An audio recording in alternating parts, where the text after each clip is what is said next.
दोस्तों, आप सभी के लिए ये मैं ऑरेंज का ये वृक्ष दिखा रहा हूँ।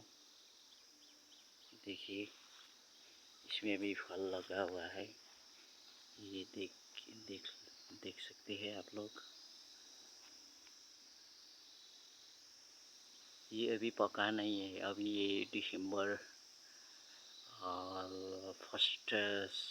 फर्स्ट वीक से शुरू होगा। इसमें लाल लाल येलो येलो कलर का वो कलर आता रहता है। उसके बाद ये पूरा कंप्लीट हो जाता है खाने के लिए।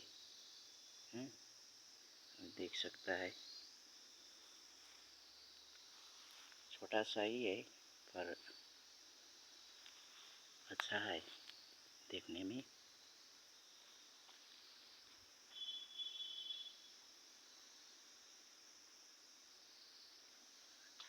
दोस्तों, ये आप सभी के लिए है।